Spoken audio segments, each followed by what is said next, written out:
Bienvenue sur ma chaîne YouTube Le Regard de Soise, dédiée à la culture et à ceux qui la font vivre. Épisode 19.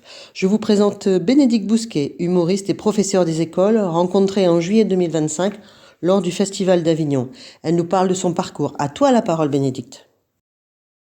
Bonjour Bénédicte, est-ce que tu peux te présenter?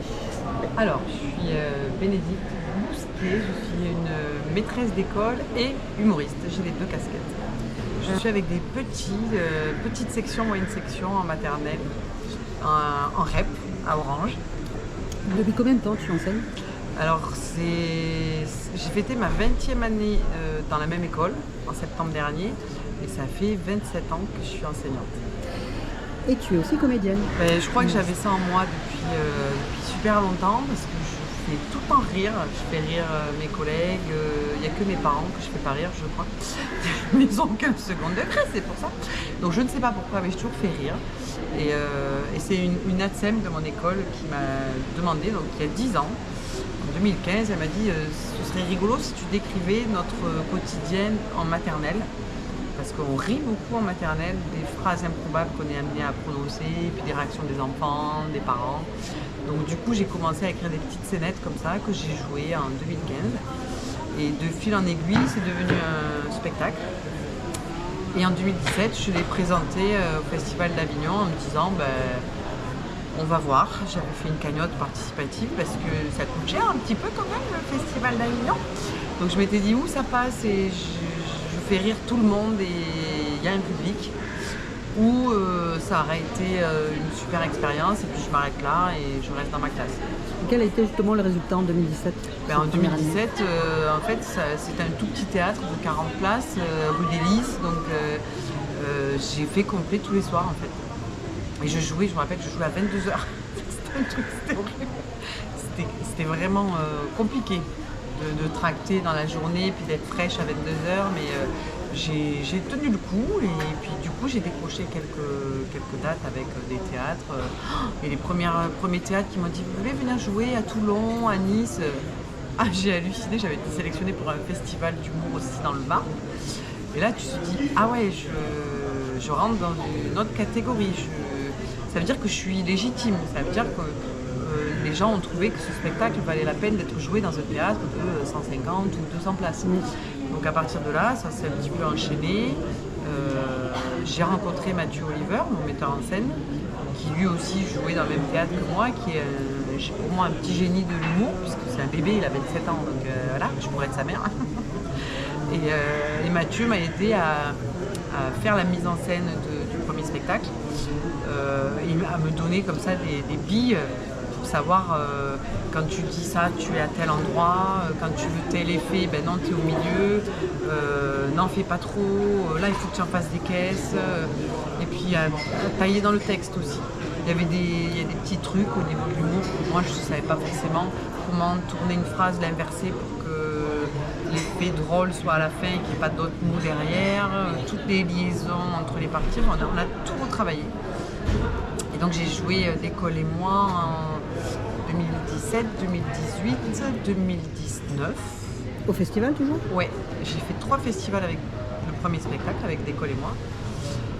Et puis après, le syndrome de l'imposteur a fait que je me suis dit bon, il va falloir passer au deuxième spectacle, parce que j'avais encore plein de choses à dire. Et je me suis dit je pense que les gens m'attendent au tournant, parce que c'est bien d'avoir du succès, mais c'est encore mieux si tu entérines, si tu valides avec un public encore plus large et que tu leur prouves que c'était pas poker, c'était pas le hasard. Donc j'ai écrit le deuxième spectacle, hors classe. Alors, j'ai eu de la chance parce que j'ai commencé à l'écrire en 2020. Donc du coup, j'ai eu beaucoup de temps parce que les théâtres ont réouvert en 2021. Donc on était large. Je l'ai présenté après en juin 2021. Et d'ailleurs en 2021, j'avais pas pris le risque de faire le Festival d'Avignon. Donc je l'ai présenté officiellement en 2022. Et j'ai refait 2023-2024 avec hors classe. Et là maintenant, j'ai joué les deux partout. Donc il faut que je fasse le troisième. Et les salles aussi grandissent? Et les salles grandissent, ouais, alors Alors que moi j'ai toujours l'impression d'être en 2017 en fait. Avec toujours le même sentiment que c'est des amis qui viennent me voir, ou c'est des collègues, c'est des enseignantes de partout en France et tout. Alors qu'en fait non, il y a des tas de gens qui sont conquis et qui viennent me voir parce qu'on leur a dit que c'était bien. Et j'ai toujours un peu de mal avec ça, à me dire mais comment c'est possible? Mais comment ils me connaissent? Pourquoi ils sont là les gens? Donc c'est rigolo, après des fois je leur demande et puis ils me disent non, parce qu'on a vu les vidéos, parce qu'on vous suit sur les réseaux, c'est quelqu'un qui nous a dit qu'il fallait venir vous voir. Donc bon, je suis toujours fascinée par ça, par la présence d'inconnus qui viennent dans une salle me voir. Et pas que dans la région, parce que comme tu dis, Toulon, ça reste le sud, mais tu vas un peu partout en France. Du coup, parce qu'en fait, il y a un bouche à oreille qui se fait au niveau des théâtres en région. Donc quand j'ai commencé à jouer, ça a été à Lille, j'ai beaucoup joué à Lille, donc j'ai vraiment un fan club dans le Nord, c'est un truc de fou. Je connais tellement bien la ville, quand je me promène en ville, il y a des gens qui me disent, des gens un peu perdus, qui disent nous cherchons la cathédrale de la Treille. Je dis oui, alors là, vous avez la rue là. Après, vous avez la boulangerie Paul à droite. Et après, juste à gauche, vous arrivez, vous avez le Grand Place, vous avez la Notre-Dame de la Treille. Alors derrière, il y a le Vieux-Lille avec les estaminets. Et puis les gens me disent, vous n'avez pas l'accent du Nord. Non, mais je connais bien la ville. Donc c'est zéro crédibilité.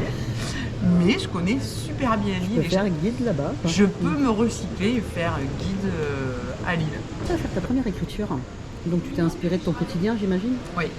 J'ai écrit comme si, au début c'était juste, je vais raconter mon quotidien de maîtresse. Donc le premier spectacle, c'était vraiment ça, c'était raconter.